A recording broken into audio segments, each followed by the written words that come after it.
Je suis Alan Rich, vous êtes bien sur tvjesuschrist.com à l'émission C'est dans la Bible.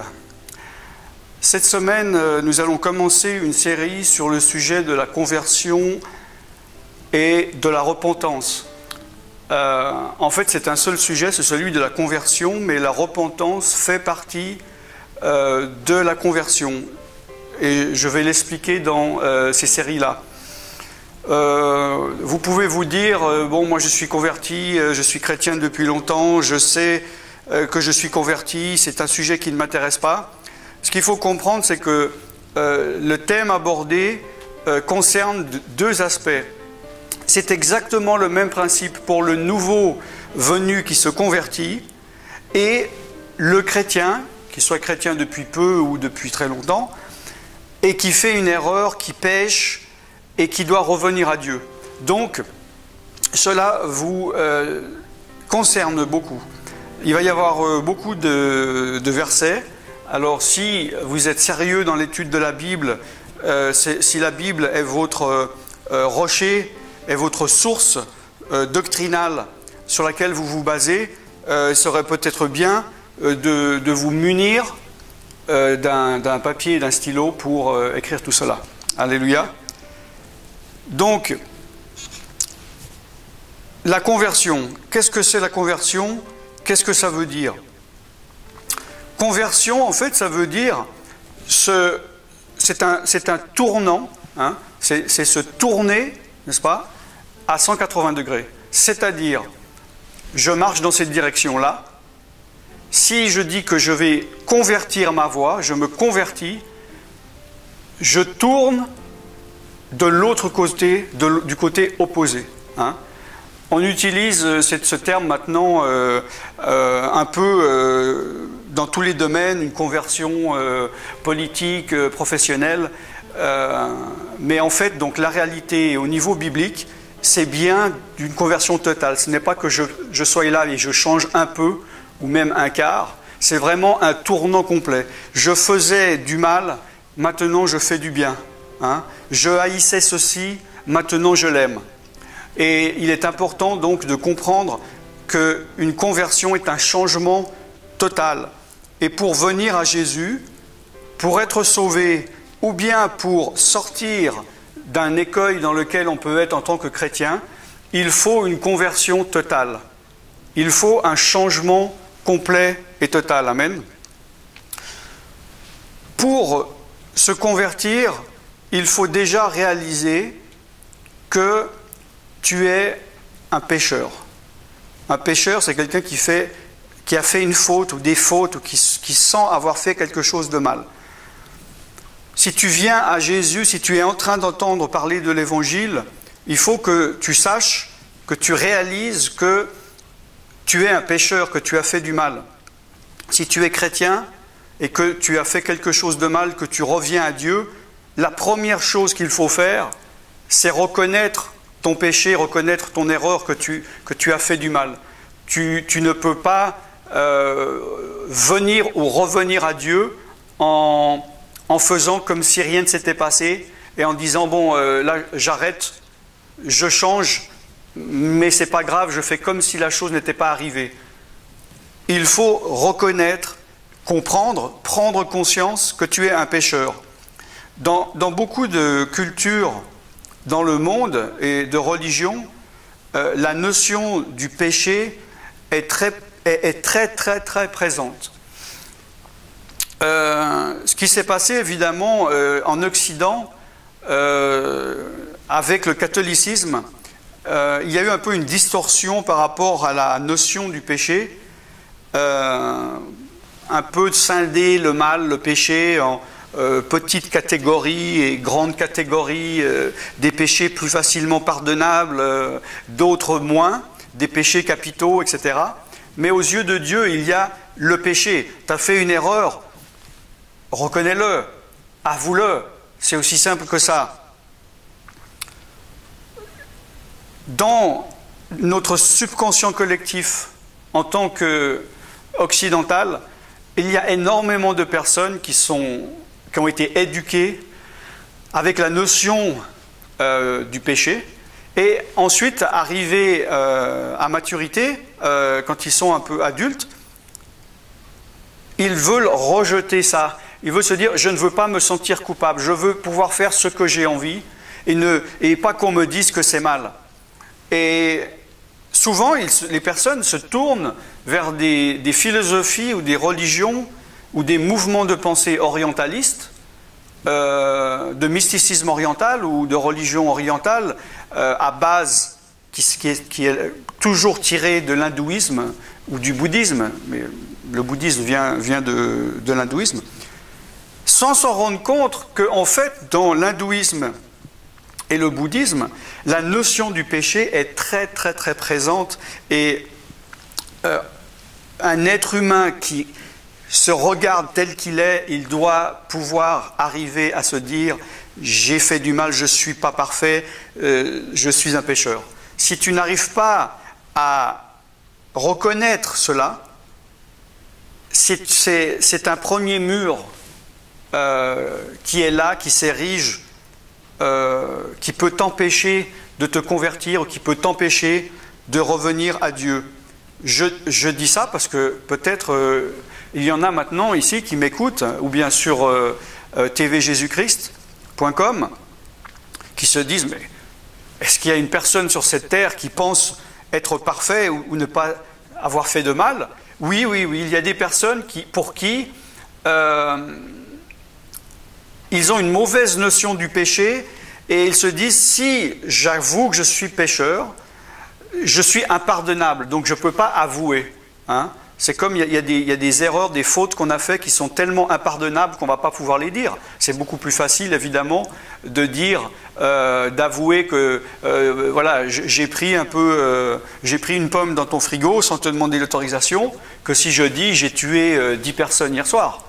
C'est tout à fait normal. Et il y a des personnes, quand ils viennent à Christ, ils vont dire « Ah mais bon, moi je suis une bonne personne, j'ai toujours été une bonne personne, dans le fond je ne suis pas mauvais, j'ai toujours aidé les autres, etc. » Ils n'arrivent pas à réaliser qu'ils sont pécheurs. Et ça, évidemment, c'est une chose qui vient avec le temps où l'Esprit de Dieu va te révéler, te montrer ton état de pécheur. C'est la même chose pour un chrétien qui n'arrive pas à admettre qu'il ne soit pas parfait et qu'il ait fait une erreur. Et quand il a fait une erreur ou quand il a péché, au lieu de reconnaître son péché, il fait comme s'il ne l'avait pas fait, il l'oublie, il dit « bon, c'est oublié, j'ai fait une erreur ». Donc, c'est le premier point dans le principe de la conversion, comprendre et reconnaître que tu es un pécheur ou que tu as péché. D'accord ? Nous voyons dans la parole de Dieu, dans Romains chapitre 3, verset 23, « Car tous ont péché et sont privés de la gloire de Dieu. » Tous, c'est tous les êtres humains. Tout être humain qui est né sur cette terre a été pécheur et a péché, à part une personne. Et nous allons en parler tout à l'heure. Et cette personne, bien sûr, c'est Jésus-Christ. Et j'expliquerai pourquoi. Dans Romains 3, verset 9, Paul dit « Nous avons prouvé que tous, juifs et grecs, sont sous l'empire du péché. » Alors évidemment, à l'époque, lui, il parlait des gens qui étaient autour de lui, hein, les juifs, les grecs. Maintenant, on pourrait dire tous ont péché, les athées, les hindouistes, les bouddhistes, peu importe. Tout le monde a péché. D'ailleurs, il est dit dans Romains 11, 32, « Car Dieu a renfermé tous les hommes dans la désobéissance pour faire miséricorde à tous. » D'accord ? Dans Ecclésiaste chapitre 7, verset 20, « Non, il n'y a sur la terre point d'homme juste, aucun homme juste qui fasse le bien et qui ne pêche jamais. » D'accord ? Également dans 1 Jean chapitre 1, le verset 8, plus 10. On reviendra plus tard au verset 9. Et là, il s'adressait à des chrétiens. Donc là, c'est pour toi qui es chrétien. Écoute ça. Si tu dis que tu n'as pas de péché, tu te séduis toi-même et la vérité n'est point en toi. Si tu dis que tu n'as pas péché, tu fais Dieu menteur et sa parole n'est point en toi. C'est très puissant. Je répète, si tu es chrétien et tu te dis non, moi j'ai jamais péché, depuis que je suis né de nouveau, je ne fais pas de péché, je n'ai pas d'erreur.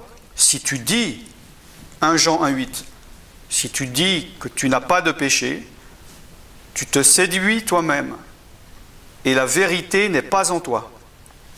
Si tu dis que tu n'as pas de péché, si tu dis que tu n'as pas péché, tu fais Dieu menteur et sa parole n'est point en toi.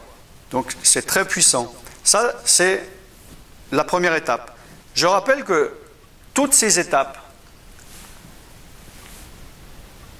sont des prises de conscience à avoir. Parce que si tu comprends ça, si tu viens à Dieu d'une manière intellectuelle, en disant quelle est la doctrine, ça m'intéresse, et tu peux arriver intellectuellement à comprendre et à dire, alors c'est quoi la condition? Ah, je reconnais que je suis pécheur. Oui, bon, d'accord, ok, oui, je ne suis pas parfait, j'ai fait du mal. D'accord, je reconnais que je suis pécheur. Il ne s'agit pas d'une prise de conscience, d'une décision intellectuelle d'accepter un point de doctrine.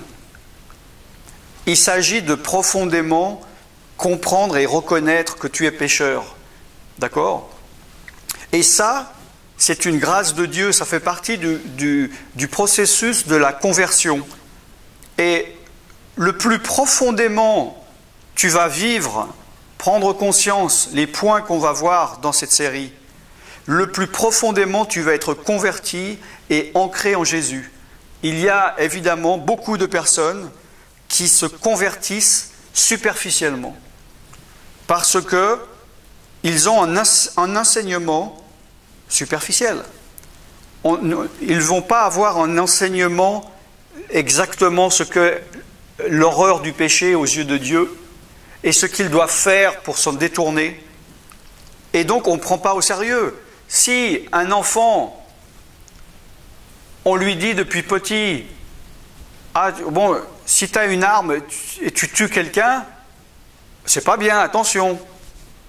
Est-ce qu'il va avoir la même approche de cet acte que si on lui parle sérieusement en lui disant, tu sais, si tu tues quelqu'un, tu enlèves une vie, tu brises une famille, tu vas passer ta vie en prison, on lui explique, il va avoir une conscience de cet acte, de ce mal beaucoup plus profond.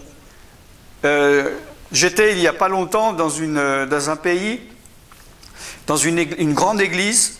Par rapport à ce pays, je crois qu'il y avait 2 ou 3 000 membres. Et je voyais que, évidemment, pour avoir autant de monde, cette église ne peut pas faire beaucoup de reproches à ses membres, hein, et les membres doivent être à l'aise.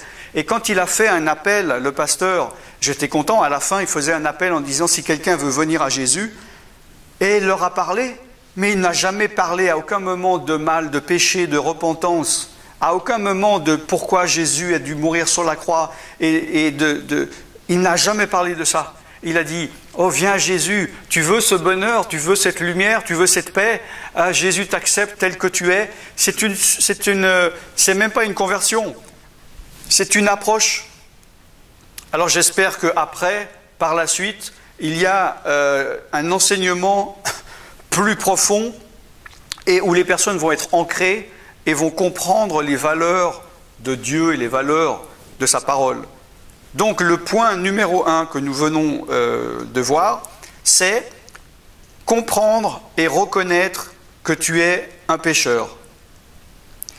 Le message de la semaine prochaine que nous allons continuer dans cette série sur la conversion, nous allons voir le point numéro 2 entre autres, qui est comprendre la conséquence du péché. Hein, comprendre et prendre conscience. Comme j'ai dit tout à l'heure, tous ces points ne sont pas seulement quelque chose que tu dois comprendre intellectuellement, mais que tu dois vivre profondément, émotionnellement, du fond de ton être.